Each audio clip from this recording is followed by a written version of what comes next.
Mr. Toastmaster, fellow Toastmasters, and welcome guests. I really appreciate you putting me in to give a speech. I'm really glad to be here. So how many of you have been to other Toastmaster groups? In another area or another state, maybe another country? Okay, great.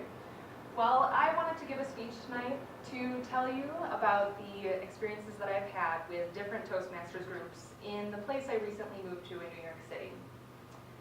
So when I moved, I wanted to find a club right away to start giving speeches and just give them right away, and I wanted to find a group that was a lot like Words of Mouth. But instead of accomplishing this task, I instead went on a Toastmasters adventure, I guess you could call it, and I went to 6 different Toastmasters groups in 5 different neighborhoods in New York City. Wow. For those of you who've had a chance to see other groups, you know that each group is unique in its own way. And for a city as diverse as New York, the same definitely holds true. And it's hard to do each group justice in just a short speech. So what I wanted to do was tell you about 4 of the groups that I visited, out of the 6 Toastmaster groups that I visited in these past 4 months. So the very first group I visited was right in my neighborhood. It sits right next to Riverside Park, a very quiet park that spans the Upper West Side of Manhattan. When I was looking for the meeting for the very first time, I was looking for a regular office building, but the address I had scribbled down instead led me to this enormous Gothic cathedral. Well, I was pretty surprised to find the meeting would be held here, but I walked in, checked in at the desk, and confirmed that it was in fact being held on the 10th floor of this humongous building. The ceilings in this place were so high that even I, as a very tall person, felt very, very short.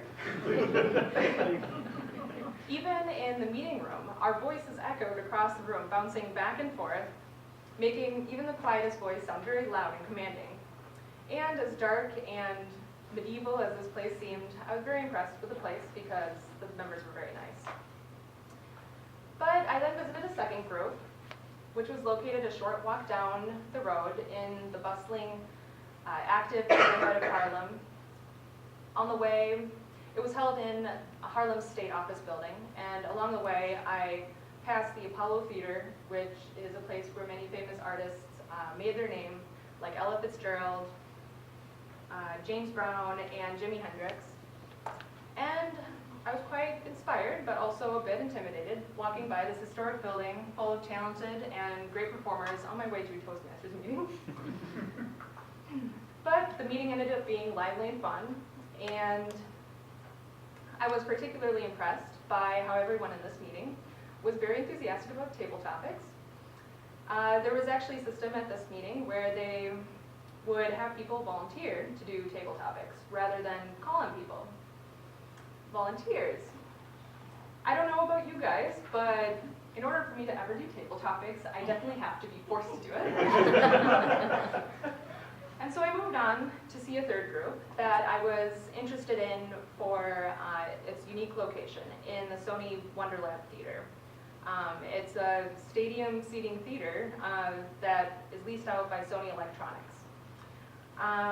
So I got to the meeting just in time after trying to navigate the very labyrinthine New York City subway system, and I arrived at this special meeting place that you're supposed to meet at for security reasons.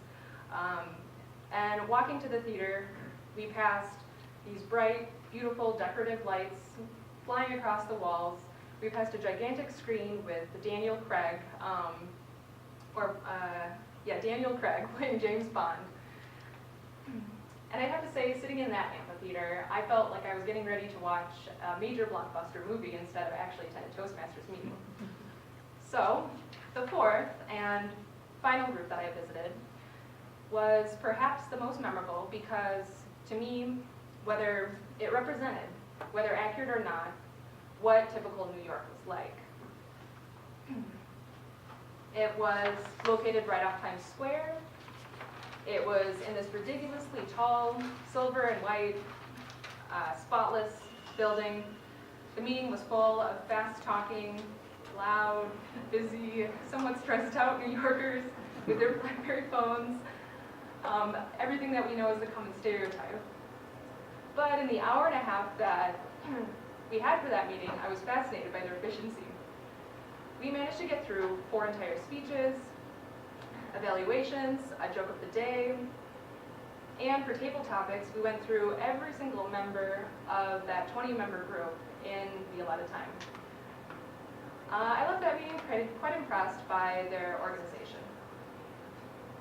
So, after describing 4 of the 6 Toastmaster groups I visited, you might be wondering why I spent so much time Toastmasters hopping, as you might call it.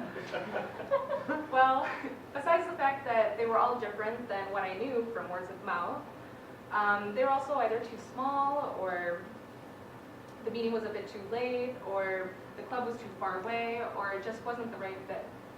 I'd enjoyed this tour of the New York City that Toastmasters had taken me on, but I knew I had to choose.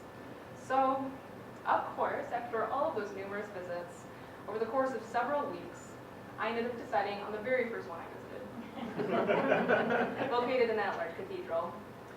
I initially thought it was too small of a group, but perhaps I'll try and recruit a friend or two and continue my journey, or my adventure, with Toastmasters in the Riverside Church Toastmasters group.